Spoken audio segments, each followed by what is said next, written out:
you do on your days off? Do phone interviews? You know what, man?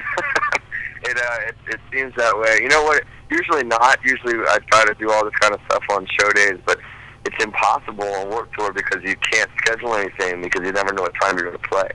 You know, so the only time you can have a guaranteed slot to do anything is on your days off. You know. Yeah. You wake up on Warped Tour and you find out at like 11 in the morning, whether you play at 1 in the afternoon or 7 p.m. So y'all really don't plan anything. Y'all really don't find out that until that day, whenever y'all are gonna play. We played at 11:55 in the morning yesterday, and I found out at 11:15. Oh wow! As I was asleep, you know, so I got woken up by our tour manager, and he was just like, "Greg, we play in 40 minutes." And I was just like, "Oh fuck," you know, and instantly you just jump up and start trying to like get yourself ready, you know. Well, that's kind of crazy for y'all. You know what, man? I would love it if they could do it a day in advance. Just one day. Not much to ask, you know? No, well, one day in advance would be fine. What's the latest y'all have gone on?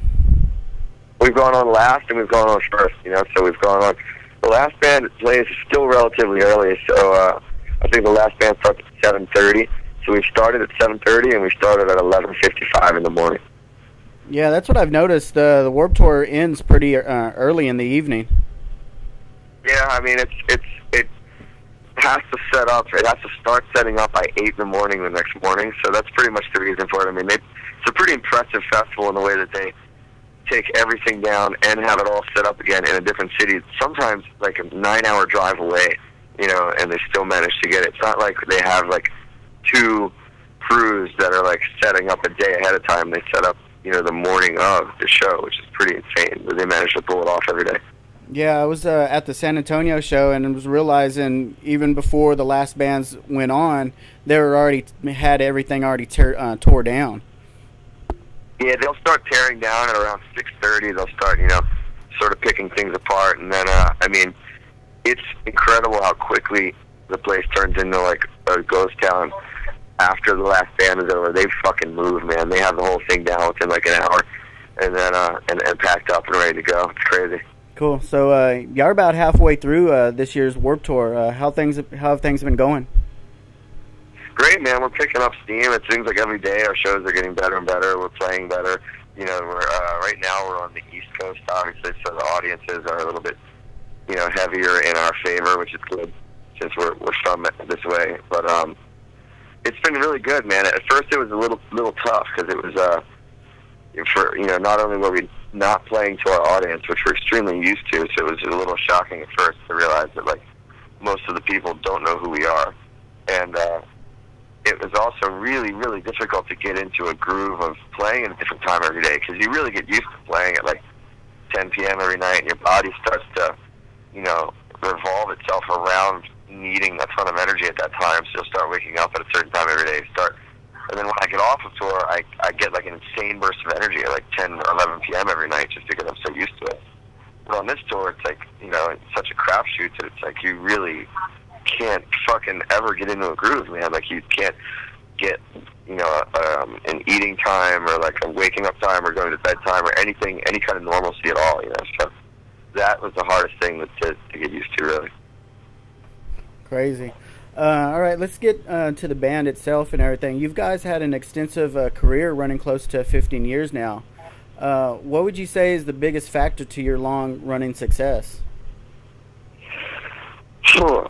We've never really concerned ourselves with what's been going on around us. I honestly think, I mean, even though that sounds extremely self-absorbed, I think it's been the one thing that has kept us, you know, I've tried to explain it to someone before as if, like, if you're looking up at the sky and every single thing in the sky was moving around except for one thing, and that one thing was kind of like just going at its own pace in, you know, one direction.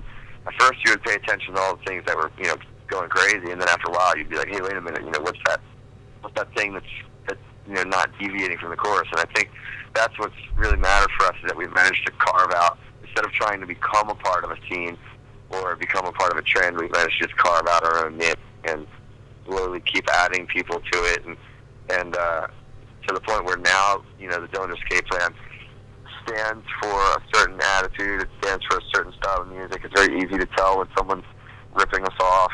And I really think it's just because we never really cared or paid much attention to trends. And since we've been a band, there's been like 3 or 4 major, movements in like, I guess like what's been trendy as far as heavy music is concerned. And it's always the same thing. You'll see a band that'll just come out of nowhere and they get much bigger than us, and then 2 years later that band is completely gone and there's a new band that replaces them, and it happens over and over again. And luckily for us, we've never really spiked. It's just been like a steady snowball. Yeah, y'all been together for close to 15 years, but y'all have only put out a handful of releases, and the most recent, right. Option Paralysis. And during each release, y'all have basically had a member change between each one. With the recent, yeah, we've never recorded an album with the consecutive same lineup. Crazy. How has Billy been holding up? He's had some shoes to fill. Billy is a freak show, man. A full freak show. I have nothing, not one single thing that's not overwhelmingly positive to say about his contribution to the band. He came in and really just injected a ton of not just talent but energy, and that's what's most important.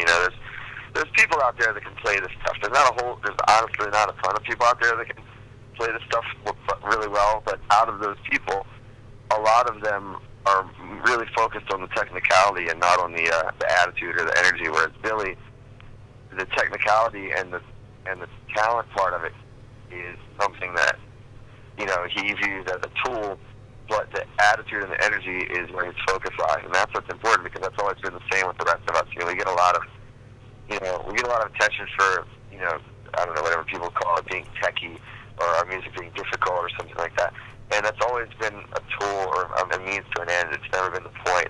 And for Billy, it's the same thing. When he came in, he had so much fire, and he's just got so much exuberance, and that really came through in his playing, and it pushed us creatively too. And we've never had a member come in and really just not be timid, not be afraid, not be, he right away was pushing us back. If we pushed him and we were like, hey man, can you do that faster? He would come back with it 5 times as fast, and then we'd have to be like, fuck, we gotta, figure out how to play along with this now, And that's really cool for someone that's, only been in the band for 2 years to be pushing people that have been in for over a decade, Yeah, and didn't Billy and Ben move in together and practice nonstop before getting, so he can get everything down? Yeah, from the second Billy joined the band, he moved in with Ben, and they would treat it like, like when you're 15 years old and you just want to jam every single day.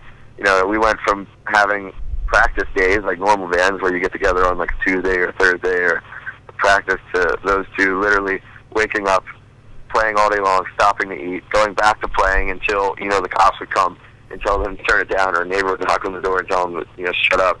And they would do that every single day, and we ended up writing the record in the shortest time we've ever written a record. And it's also, I think, the most diverse and the most well thought out. So it really just goes to show that it's not how much necessarily, empty time you spend on something, it's the amount of, intensity. I think we crammed in more intensity in 3 months of writing than we used to in a year.